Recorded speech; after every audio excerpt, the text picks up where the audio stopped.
Apakah Al-Mahdi mengetahui dirinya Al-Mahdi? Ya tahu dong. Masa wali nggak tahu dirinya wali? Cara mengenalnya dengan mengenal Nabi Muhammad Sallallahu Alaihi Wasallam. Semakin kita kenal sosok Nabi Muhammad, semakin mudah nanti mengenal Al-Mahdi. Jadi kalau antum nanya, Mahdi tahu nggak dia Mahdi? Sama, kisahnya juga begitu. Al-Mahdi waktu kecil pasti dibersihin oleh Allah. Karena Al-Mahdi itu pewaris Nabi plok sama.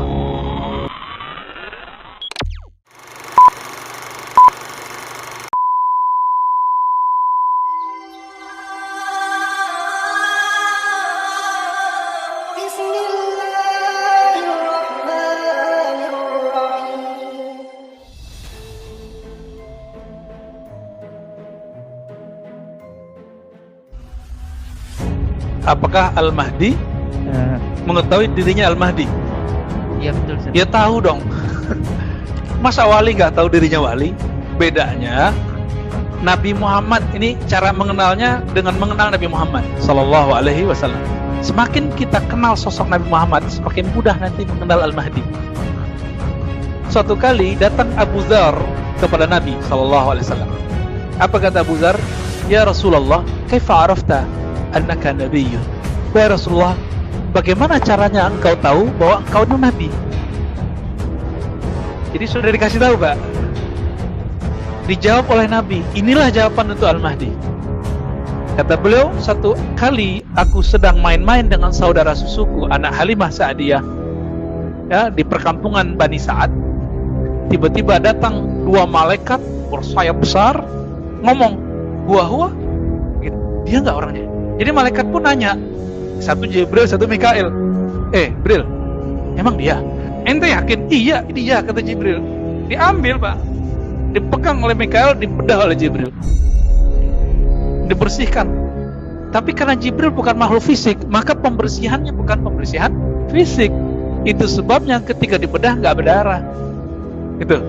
Ya, cuma kelihatan oleh vision matanya seperti dibedah dan ada bekasnya. Siapa yang melihat? Anas bin Malik. Anas berarti melihat dengan mata kasyaf.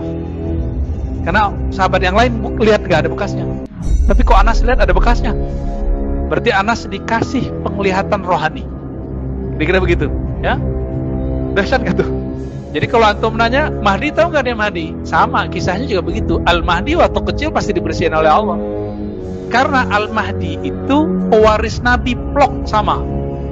Karena sekarang gentingnya luar biasa, seperti Abu Thalib dulu poles Nabi Muhammad biar gak ketahuan itu Muhammad, disuruhlah ngapain? Disuruh gembala.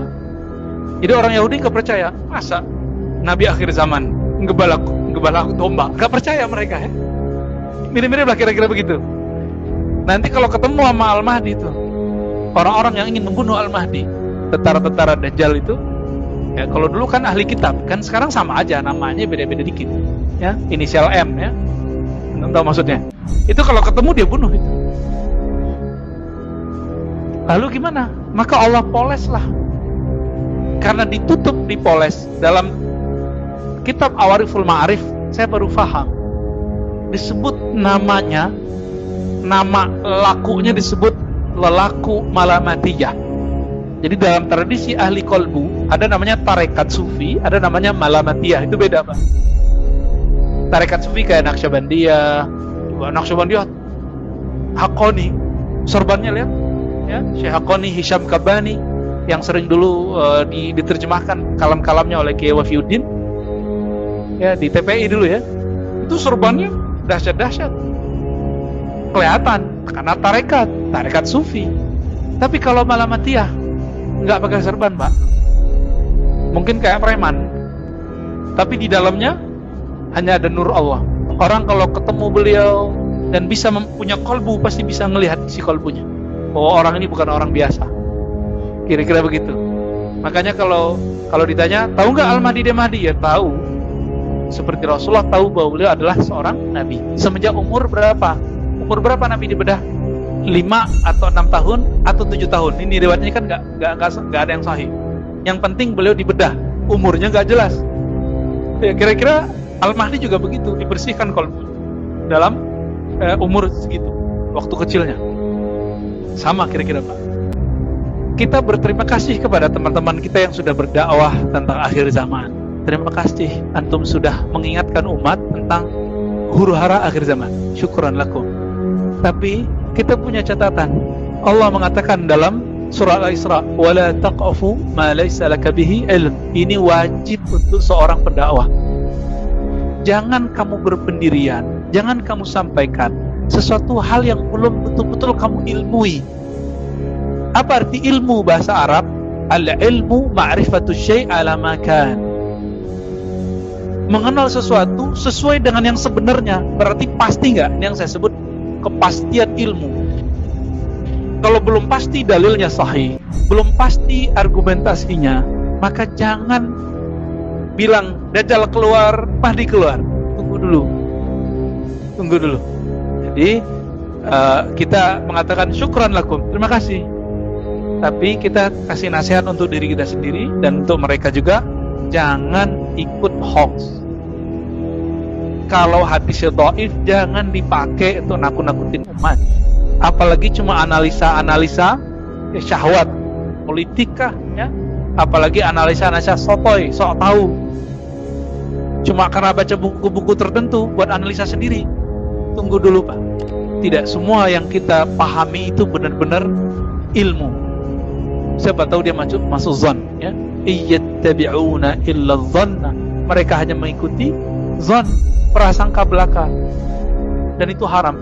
Orang yang ikut zon, walaupun nanti benar, dia salah. Karena nanti nggak permanen. Tapi kalau orang berilmu, keliru, Allah jemput dia nanti untuk dibenarkan. Mending kita salah dan merasa salah daripada merasa benar. Bahaya nggak merasa benar?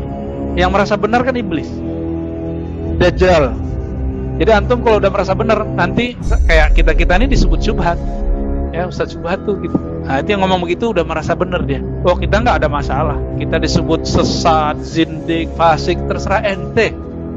Bagi kita, kalau ada orang hujat kita, dia lagi transfer pahala sama kita, ya.